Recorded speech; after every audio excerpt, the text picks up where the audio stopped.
Great to be here. Cost of living crisis. Yeah, we put that in inverted commas there because we a lot of people are calling it a crisis, but we like to try and call it a challenge.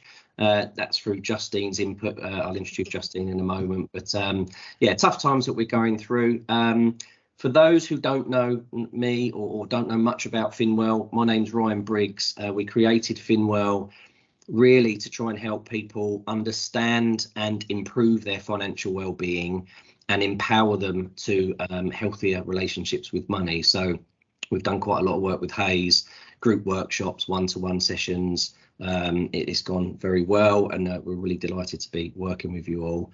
I'll do some introductions and then I'll pass over to Justine, who will take you through the agenda. As I've said, yeah, what Finwell is all about.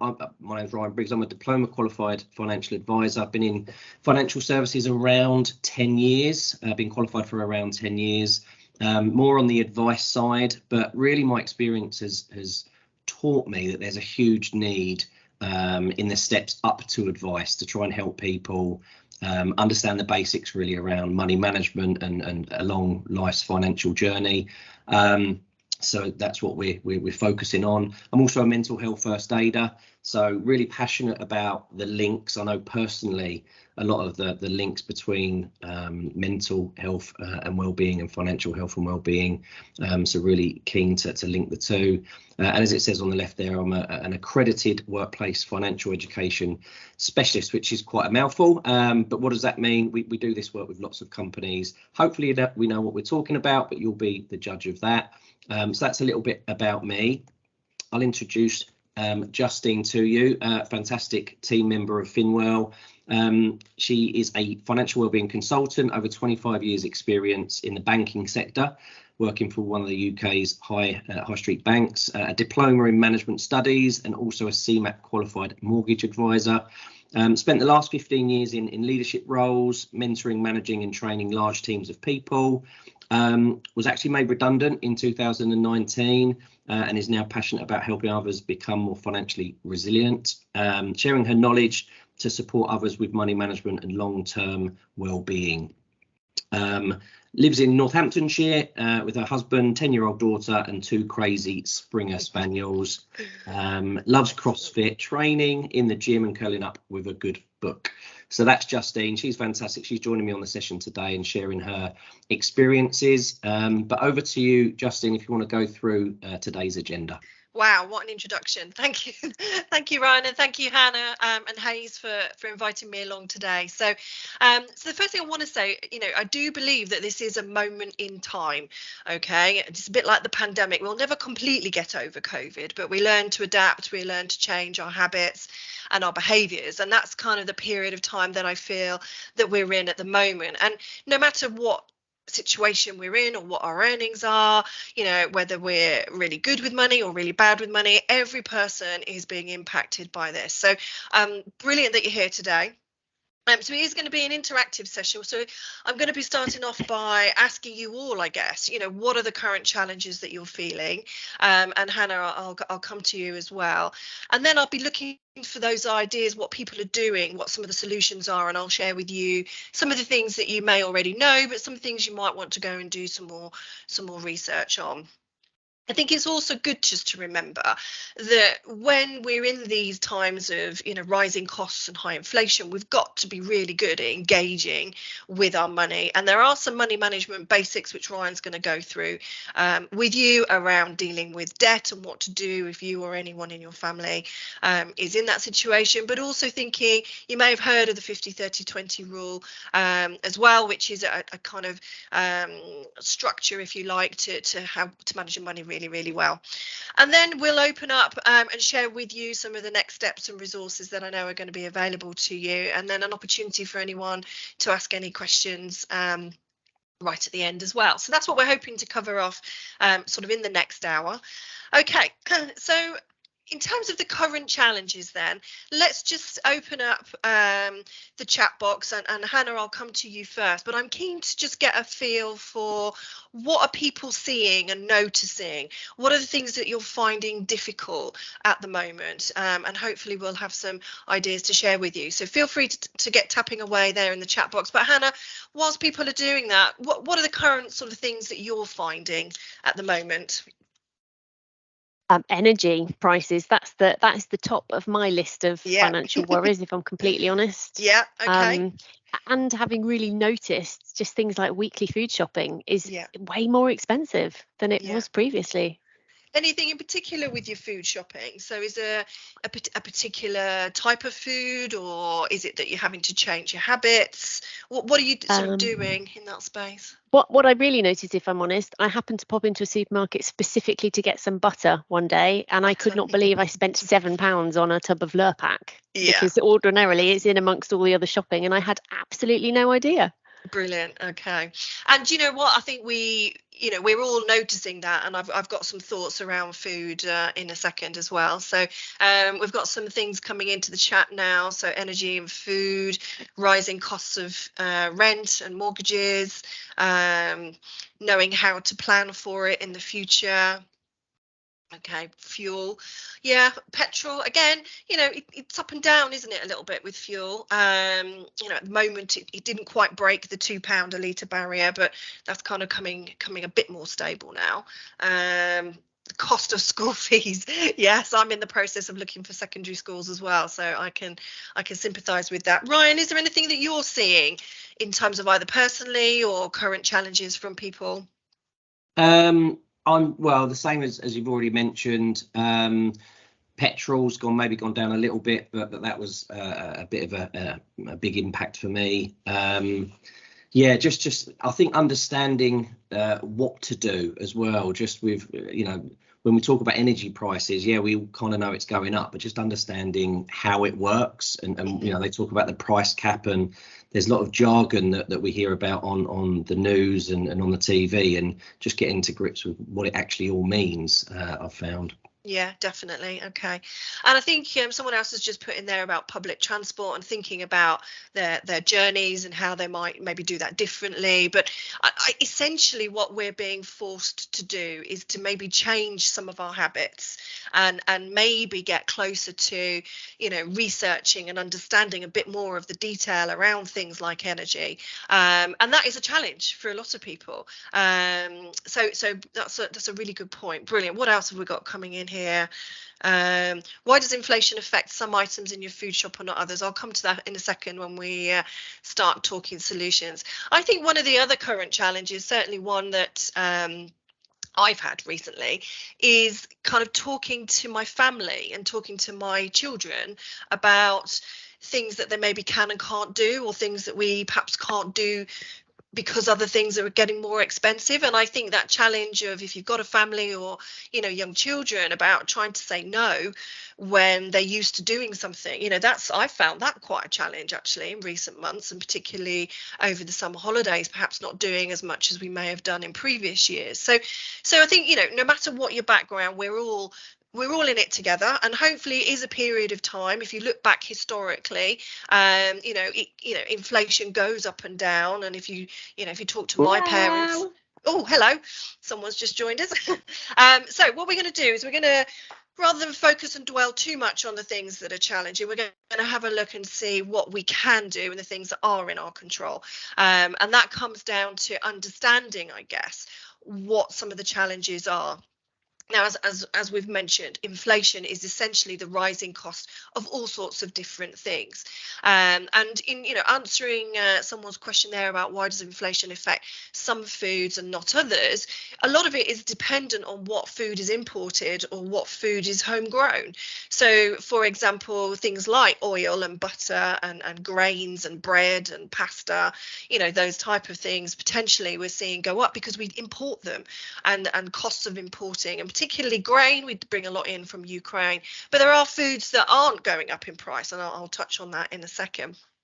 I think we shouldn't underestimate that when it comes to financial well-being, the absolutely intrinsic link between our financial and our mental well-being. Okay, and what we're seeing at the moment now is more and more people suffering with stress and anxiety because of underlying financial issues. 50% of people don't know how to shop around or haggle with an insurance provider. And we're not necessarily taught that either. So if we think back to how we've learned about money, for me, certainly I wasn't taught about money at school. It was very much about our life experiences and learning the hard way sometimes. So we've got to remember that a lot of us are probably lacking some confidence right now about what to do and where to go and how to go about doing these things. It might come as no surprise to you. 20% of the population at the moment are relying on credit just to pay the bills. Which is a stark reality. So let's have a look at some of the potential solutions then. So again, let me open it up in the chat box, and Hannah and Ryan, I'll come to you in a second. What kind of things are you doing differently? So on anything. So what kind of things have you had to change or cut back on? What are your potential solutions? So Hannah, have you done anything differently yourself? Yeah, looks around at supermarkets. I've never done that before. I've always shopped in the same place, and am looking at alternatives. And at the moment, we're almost sort of doing a weekly trial in different places to see, broadly speaking, with the same shop each week, what does it come out at the different places, and looking at the savings that are available to us through our own benefits. Yes. From that perspective, because we have supermarket savings, and if I'm honest, I've never looked at them before. Yeah, interesting. And there's a lot of people that I speak to that have hidden employee benefits or discounts or cash back in certain shops that we've probably realized is there, but we've never had to use them before. So I think that's a really good shout. Ryan, what habits have you had to change? Well, the one that I usually bring up on these sessions, and I'm terrible for doing a daily shop. So I'll finish work or come back from wherever I am and start to think about food, because I do love my food, and start to think, well, what can I get? What have we got in? Can I just get something on the way home? And that just costs an astronomical amount once we sort of total it all up. So I am trying still to do more of a weekly shop, do it planned, do it online, maybe get it delivered or click and collect or one of those options. So trying to do a weekly shop rather than a daily. I'm a massive fan of points cards now, even more than my wife. So I've got all the Asda card and the Waitrose card and all the different ones around us, and love to see, building up little points. How much cash back can we get? What discounts can we get? So starting to utilise that. Also looked into the energy costs and fixed it. So with our provider, we fixed it just to get a level of certainty, really. Quite strangely, then there was a bit of a announcement with the capping of the costs. So that meant it just was even less, so we were saving a little bit more money. But they were the main things that we've tried to do. But yeah, definitely the weekly shop rather than daily is the main one. Yeah, and it is just exactly what you said, isn't it, about changing the habits of what maybe you've always done, and that's just the norm, to actually being a bit more mindful and thoughtful about where we shop, how frequently, do we do it online, do we drive? One of the things somebody said to me the other day is make sure you look at the bottom shelf in the supermarket. And I was like, bottom shelf? I've not heard of that. And that typically, supermarkets and retailers will put food at eye level that they want to sell, whereas the cheaper branded, less branded goods potentially are lower down in the shelf. So I think we do have to be much more mindful of that as well. We've got some good shares going on in the chat box here. Somebody just said they went cold turkey on butter. Which is interesting. I don't know who said that, but fair play if you have. Cold turkey on butter. Cold turkey on butter, but we may have to cut back on certain things, whether it's a takeaway on a Friday night every week. We might have to cut back and do that maybe once a month as a treat rather than the norm. I think it's also, we've got to remember, it's way too easy to use things like Deliveroo and Just Eat because we're busy people, we're working hard, and the apps just make it way too easy. So deleting apps that are far too tempting to use is certainly something that my husband's done in recent times. So, okay, we've got some people here talking about buying candles rather than using the electric. Hopefully it won't come to that. Let's have a look. What about selling things more? So some great ideas there. Let's go through some of the potential solutions then, that we can touch on a couple of areas. So obviously energy. I don't know anyone that isn't concerned about energy hikes and the uncertainty that's kind of surrounded that. So a couple of things, I'm sure you may know, but if you don't, go and do your research. And the best place is Martin Lewis's moneysavingexpert.com. He has a specific web page which is dedicated to energy, and on there you'll see what the options are that are open to you. Do I fix? Do I stay?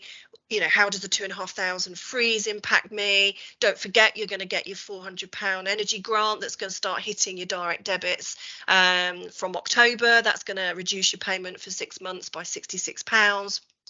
And in his guide, he talks about, the price per kilowatt from different energy suppliers, so you can compare. But he also talks about what to do if you can't pay. So if you are really struggling and you want to know what support is out there, and he talks very much about the energy companies, the suppliers. They are regulated by Ofgem, so therefore they have a duty of care to help anyone that's struggling. So they can do things like a full payment review. They can put together affordable debt plans. They can agree payment breaks. They can give you more time to pay over a longer period. And they also have access to things called hardship funds, which is money set aside for people that are, really in hardship. So if you're unsure, do your research, but go and talk to your supplier, or even your local council as well, that has money set aside for hardship for really vulnerable people as well. But I think, some people want that certainty. So Ryan, you wanted that certainty when you fixed your bill, because you wanted to be able to budget. And some people are prepared to do that, even if it is slightly higher. But equally, the things that are in our control are the things like switching off the lights, not putting radiators on in our, spare bedrooms, those kind of things. And I'm sure you're already doing those, but keep an eye out on the energy saving page, money energy page on that Money Saving Expert, because he updates that literally every couple of days. And we know that we're in a fast-paced moving environment. There was announcements yesterday about energy for small businesses. So keep yourself up to date and in the know. We've got some shares in the chat box just quickly. I use my halogen oven rather than the big oven. And there's also some research that suggests, what was I reading the other day, that a microwave will cost less than putting a jacket potato in the oven. Now I would argue it tastes better in an oven than a microwave, but if I want to save 50p every time I bake a potato, then I might switch to using my microwave. So again, have a think about that. Obviously food, we've talked a bit about food, but don't forget, it's the impulse buys, it's the things perhaps we don't need. So changing your habits is a big one. This will save you a lot of money by buying in bulk, freezing, understanding which food is actually cheaper. So there are things like potatoes, for example, have actually gone down in price in the last 6 months. Things that are homegrown in this country that don't have additional costs involved with importing, is really important. So the price of sausages, if you buy British local sausages, they will tend to be cheaper than, imported packaged. So, there are things you can do in the food space that are in our control. Choose where you shop, choose about your bulk buying. Choose never go shopping when you're hungry, and never send your husband at the end of the day, because he'll always come back with something that's not on the list. That's my top tip. Like me, Justine, exactly. No. I think that slide is for me. It is. Don't just nip into Marks and Spencer's on your way home and get a meal deal because you forgot to get the meat out the freezer in the morning. Definitely. Okay, so what other solutions have we got? So what about thinking about yourself then? So remember remembering that we, typically learn about money through experience rather than being educated or taught. So keeping ourselves up to date with information, where to go for further support. We're going to talk about step change in a little while.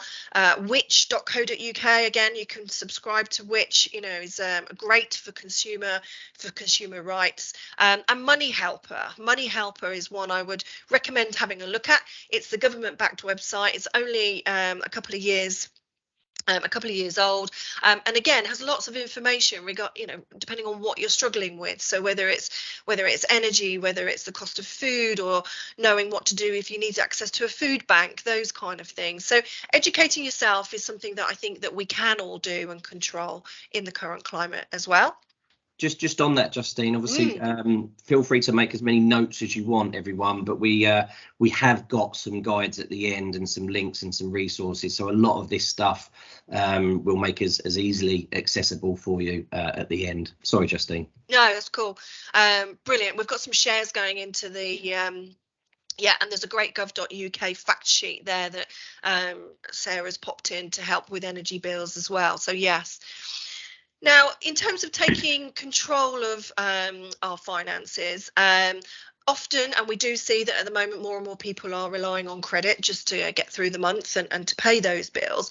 But if you are having to use credit for whatever reason, it's really important to take control, to prioritise, to engage with the banks to agree payment plans. Consolidation might be an option to make it cheaper, and make sure you're checking your credit score with one of the credit reference agencies on a regular basis. Okay, we'll talk a bit more, won't we, about step change and debt advice agencies, but I think it's really important to know that as long as you know the implications of credit and how to use that in a manageable way, it's probably more about what to do if you find yourself in a difficult situation, which we're going to cover in a second as well. Oh, I've got another. A heated clothes rail is really energy efficient rather than using a tumble dryer, which is very, very expensive as well. Applying for child benefit as well if you earn below 50,000. Great, I'm loving these ideas. Now, when it comes to sort of my fifth solution here, we're going to talk about the 50-30-20 rule in a second. But when it comes to budgeting, people say to me, oh, yeah, I budget all the time and I check my balance and I look at my app, which is great. But what I don't think we do is really scrutinise our budget and really look at those payments. And I think that, 50% of people are not confident when it comes to haggling, if you like, or switching around some of those annual renewals. And I know a lot of people that are very good at putting those annual insurances into their diaries, a month before renewal, so that they can take the time to shop around and haggle. Okay, and I'm pretty sure people can make big savings on things like house insurance and car insurance if they're using comparison sites and having those conversations. An example for me would be my broadband. Recently I spoke to BT. And I never understand why broadband goes up every year, because every time I ring them, they put it back down again. But I know that if I don't take time out to make that call, that my bill will go up. So, but you have to take time and you have to have the confidence to do that. Has anyone had any other great savings from shopping around or haggling with insurance companies? Let me know in the chat box. And don't be afraid to sell stuff as well. I can make quite a bit of money these days selling my kids toys and books and clothes using Vinted and Facebook Marketplace. There are ways of making sort of little savings here and there, and it'd be great to hear from people actually. Does anyone else save any money either on their renewals or through selling stuff? Because that's a great way of example in the chat, Justine, of an AA family cover. Oh yes, being renewed. The original quote was £618, called to say they were moving to a cheaper competitor and they dropped it to £259. Oh my goodness. And that's great that's happened. Part of me feels like we shouldn't have to do that in the first place, absolutely, but for all those people that are lacking confidence or haven't got the time to set aside to make that call, you could be missing out on some whopping savings. That's a real really good one. We've got some great examples here. wow, someone else, car insurance went up to 765 on renewal, and now you shopped around and now you pay 350. I mean, that's nearly half. Half is phenomenal, isn't it? Justin, yeah. I was just going to mention, even if you haven't got the time to shop around, just the threat of moving, or that phone call to say, look, I'm not happy, it's too expensive. Obviously what's going on is going on. What can you do to keep me as a loyal customer? I had it with Sky, and I was like, right, I'm not paying for that, I'm not watching it enough, gonna literally genuinely sort of stop it, and the price just came falling down. I have to be a bit careful. Sky are a client of ours, so I love Sky and it's a great service, but if we can get it for a bit cheaper, then all the better, really. Yeah, I agree. And I think as well, don't forget some of your maybe older family around you. I just did a budgeting review with my dear old mum, bless her, who's 78 and was paying £60 a month for Sky. And she doesn't watch movies or sport. And I was like, why are you paying this? And she went, I don't know. It just goes out on my bank account. And actually, we cancelled that in the end and went with a different provider. So, don't forget that we can make those changes by having those conversations. We've got some examples here as well coming in. Instead of having Sky and Virgin, having one package. Brilliant. Tesco Mobile gives you 3 months Disney Plus. Brilliant. Always calling companies for my mum, and I normally win. I do too, and I think we need to help our mums and dads, don't we? Logging into your mum's Netflix. Brilliant. I like that. Okay, right, the final thing then is just make sure that you are knowing what you're entitled to. So there's lots of talk about energy grants and other things that are out there as well. Okay, and the first thing I would suggest is, you may not know this, but £15 billion every year gets lost in unclaimed benefits. So if you're ever unsure as to whether you might be eligible for any benefits, Turn to Us has a quick and easy benefit eligibility calculator. And it might just spark something that you weren't aware of. Energy rebate we've talked about, that's coming our way in October, and depending on what kind of energy you're on will depend on how that's paid. So again, make sure you contact your energy provider or do your research and have a look and make sure that's coming your way. There's all sorts of tax relief on expenses like working at home expenses as well, and for people or colleagues, friends and family that might be on benefits, there's additional cost of living payments. So I think it's just important that if you don't know your entitlements, gov.uk/benefits will give you an insight as to whether you're eligible or not. But there's lots of support, I guess, out there. It's just making sure that you know what you're eligible for, if that makes sense. Does that make sense? Yeah, brilliant. Okay, any other solutions on there, Ryan? I can't remember. Have we got anything else, or are we gonna my just biggest tip for all of this is that, look, we know kind of the things that we need to do, and we know we want to try and save money in different ways on different products and services, but the key for me to getting this done is just scheduling some time. Like, we all want to do it, we've all got the best intentions, but actually to schedule some time in, whether it's at lunchtime or after work or at the weekend. I know it's not the most fun thing for a lot of people, but actually putting it in the diary and putting half an hour or however long you want to put in to actually do this, you'll find that it actually gets done, and I'm a terrible one for that. If it's not scheduled in, it just however important it is, it'll just stick on the to-do list forever, really. So that's my kind of biggest thing. Brilliant. Okay. A couple that are coming through that I think are just worth mentioning. So there's one of the benefits we have, which is the Hayes Tech benefit, where you can buy technology outright and then have that deducted from your pay over a period of a year. A couple of people saying they've done that to get a new phone, and therefore they've then been able to go SIM only and get a much better deal. And the latest one, which is something I've recently done and totally agree, bulk buying things like toilet paper, cleaning products, stuff like that on places like Amazon, way cheaper than getting those in your weekly shop, and you're going to need those on an ongoing basis. Yes, you're never not going to need loo roll, are you? Exactly. I was just going to say another one that springs to mind. We talk about mental health and well-being and the stigma and the taboo about talking about things, and we're on a massive drive to get people talking about money and you know, smashing the stigma around that side of things. And I think, again, if you have, like we're doing in the chat, this is perfect. This is what we want. We want loads of engagement, people talking about things. And if you've had a bit of success with something, whether it's an employee benefit with Hayes or you've saved a bit of money through something else, to start having these conversations and telling people about it. It's only through knowing that someone else has done it and been successful in saving a bit of money somewhere that you might give the confidence to someone else to do that as well. So really important just to talk about this and view it as much as possible. Definitely. I was just going to share mine. Favorite thing at the moment is Honey.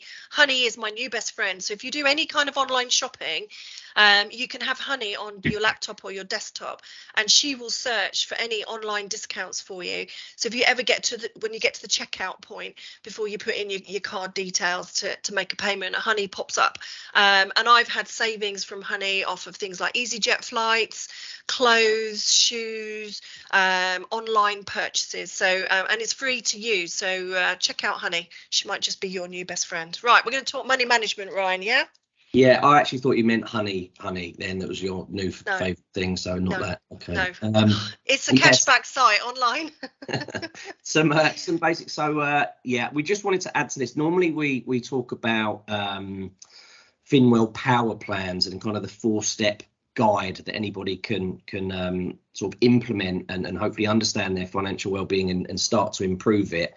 If you haven't done that or heard about that, then maybe we'll share the video afterwards, or Hannah can distribute that so you can have a look. But because of, again, what we're all going through, we thought it would be useful to go into a little bit more detail with some of the money management basics that we cover and that we actually go through in the one-to-one sessions that we deliver. There's 2 that I wanted to sort of focus on, really. The first one is dealing with debt. It all really starts with debt, and it may be relevant to you and your household, but if it's not, we're really passionate about this. And if you can take some of the steps away and just know a little bit more about some of the solutions, because again, with our view on trying to talk about money, you might be able to help people that are going through that, even if you're not.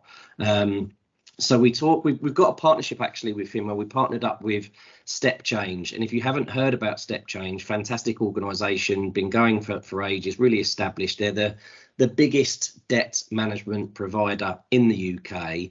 A lot of the work that they've done has been with the banks. So they didn't really need to do much marketing. They would kind of find enough people that needed their help, through the banks and notifications of people maybe that were going overdrawn or not paying certain bills or whatever it might be. But they've got a big focus on working with employers now as well. So we're sort of partnering with them and trying to help every client, every company that we're working with or can reach to know about Step Change. And it's one of those things, no one's going to put their hand up and maybe attend an event that's going to be specifically talking about this because of, again, the stigma that surrounds it. But there is some brilliant resources. I've been in one-to-one sessions with various people at different employers where just knowing that Step Change is available and there's somewhere to go that's completely confidential. It can be done online, or you can pick up the phone and make contact. You can start to just stall some of the bills, or they call it having a bit of breathing space. They can really help, and it's been life-changing for some of the people that we've we've done one-to-one sessions with. So what we've tried to do is put a lot of the resources on this page, so you can jot that down. We'll share it afterwards, but it's just finwell.uk/step change. There's lots of video content, really engaging video content where people can watch those and learn about some of the stories, some of the case studies and testimonials of people, the situations that they've been in, but also then the solutions that they found and the way that their lives have been changed for the better from contacting them. There's also a 60-second debt test that you can take confidentially, and obviously all the contact details are on that page. You can go direct, you can just Google Step Change, will be able to go to their website, but we thought it was useful to try and get all the best content that we thought was really useful in one place. Again, if it's not relevant to you personally, then great, but knowing about it and being able to signpost people to Step Change could make all the difference, really. So that was one of them, just wanted to highlight. The other one that we talk a lot about on the one-to-one sessions is the 50-30-20 rule. So some of you might be aware of that and maybe have even implemented that, but for those that haven't, we thought it might be useful just to explain it in a bit more detail. And having sort of worked in recruitment myself for over 10 years, and any type of sales-based job, I know not everyone will be recruiters on the call, but for those that have kind of volatile income, it's a really great way, it's a really great structure to try and put in place to start to split up your income and allocate it to different areas, which I'll explain briefly here. So the basic premise is splitting income on a monthly basis into 3 pots. So we look at your needs, your wants, and future you, if you bear with me on that, and then allocating a certain percentage that should hopefully cover that. It also gives a good indication if possibly we're living beyond our means, and if we really need to start to cut back on certain costs if we can. Completely aware about the rising house prices and mortgages possibly going up, so it's not always possible, but this just gives a nice process to try and stick to. So we look at around 50% going into the needs pot, and that's really looking at things like paying for your mortgage, your rent, the things that we have to pay for, that we're contractually obliged to pay for. So your bills and main essentials, gas, electric, utilities, also any contracts that we've got, whether it's phone contracts or car lease payments or things like that. Again, it doesn't have to be exactly 50%. It's a basic starter. So if it's slightly over or slightly under, it's not a problem.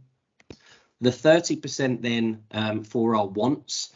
Really, really important that we enjoy life, that we have things to look forward to. It's not all about saving. We still need an element of social well-being as well. So looking at possibly around 30% to be spent on hobbies and events and, whether it's weddings or birthdays or things like that. That we have to pay for, that can be quite expensive. I've got 2 young children, so every weekend pretty much is a birthday party of some sort. But that's the 30%. And then the 20%, which is really, really important as well, to be looking to be put into the future you. So where you can be utilising that percentage of your income to get on top of your debts, to start to clear them out, to start to build emergency funds. Maybe once that box is ticked, to start to put that towards short and medium and long term future plans, whether it's retirement or key milestones in life that you want to save for and invest for. That 20% can really start to help you do that. Also setting it up as direct debits as well. So rather than waiting to the end of the month and hoping you've got some money left, which is normally not the case, especially with me anyway. If it comes out by direct debit and goes into a separate savings account, that money is there, and we can normally survive on what's left. It's funny that if we know how much money we've got left for the month, we can start to split that down into maybe the weeks that are in that month, whether it's 4 or 5, and start to allocate money that way. So that's just a little bit about the 50-30-20 rule. With regards to next steps, so there's 2 main websites that again you can jot down, but we'll try and send out via Hannah afterwards. So there's the financial wellbeing microsite, where we've tried to bring together as much useful content as possible, video content and articles and guides and things like that. So that's just finwell.uk/Hayes. And then we've actually come up with this cost of living guide. Some of you may have seen it. We shared it via our LinkedIn page recently, but we thought it'd be useful just to come up with kind of 5 top tips for people to sort of beat the cost of living challenge, and also 7 top resources. So these are links. It's not our own content, most of it. It's linking you to, as Justine said, Martin Lewis's Money Saving Expert website. There's some government websites in there as well. There's a budget planner that's really, really useful from our friends at the Money Charity, who Justine does some work with as well. Some really useful links to more resources and more information. There's the one you can see there, number 5, the discounts and offers. as well as maybe your existing employee benefits that you might be aware of or to check out.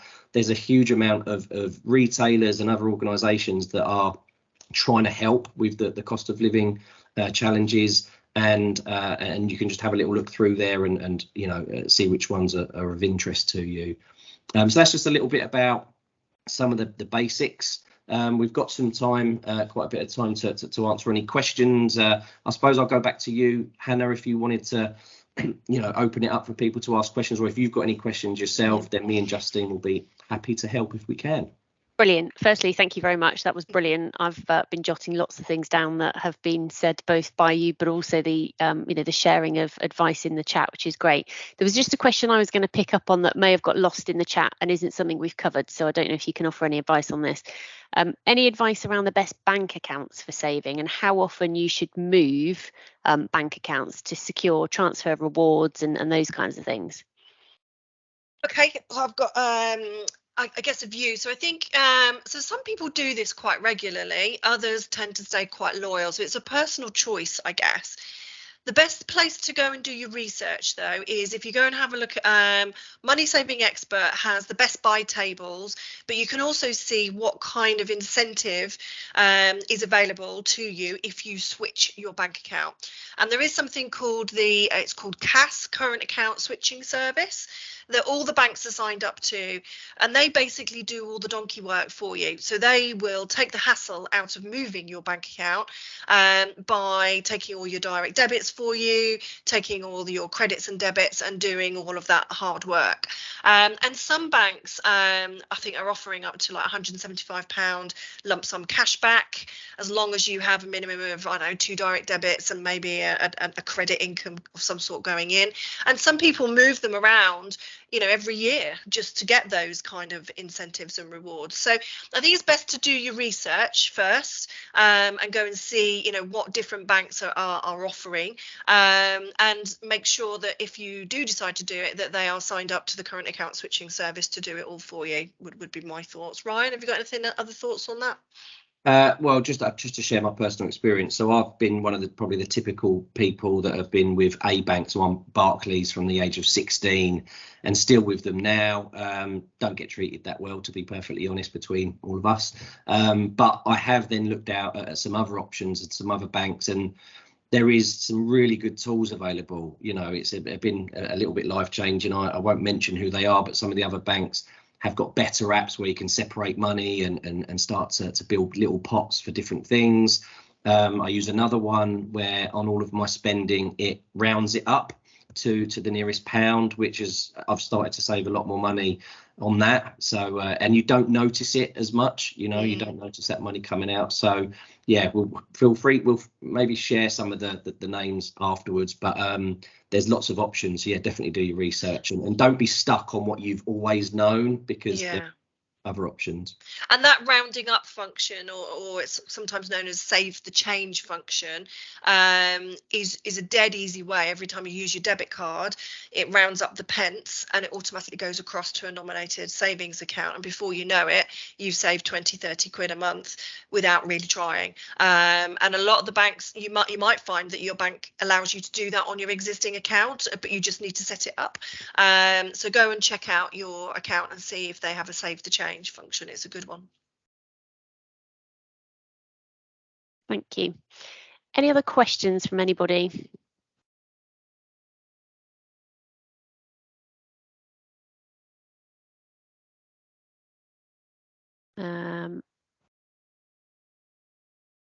Anything coming through? Where can you find that function? Oh, it's actually in your bank app, is it, that you? Yeah, it'll be buried deep somewhere in your app. It'll be like other services, or go onto the bank's website and see whether they offer the save the change function. I know my account, I bank with Halifax, and my account allows me to do that if I want to, but you have to opt in. It's not an automatic function. So yeah, go and check out your account. Okay. Anything else? Okay. what we will do by way of follow-up is we'll send the recording to this session around. We will also include the previous session that Ryan ran for us that includes a bit more detail on basic money management tips, which I think will be really useful. And I will also include a short video that Shalina has recorded for us, who is our reward and benefits manager, who I can see on the call, which points out some of the brilliant benefits that you do have available to you that are all aimed at trying to help you make more of your money or get savings in different places. And we'll put all of the links that have been mentioned in terms of some of the specific benefits that people have highlighted as being useful as well. So unless anybody has any further questions, I think we're done. Thank you very much, Ryan and Justin, first of all, for joining us. I think it's been really, really useful. But also thank you for your participation, everyone that's joined, because some of the stuff flying around in the chat is really, really helpful. And hopefully everybody will walk away from today's session with perhaps at least one thing that they might go away and look at or start to do differently that might help moving forward. So thank you very much. And I will no doubt speak to you all very soon. Thanks all. Thank you.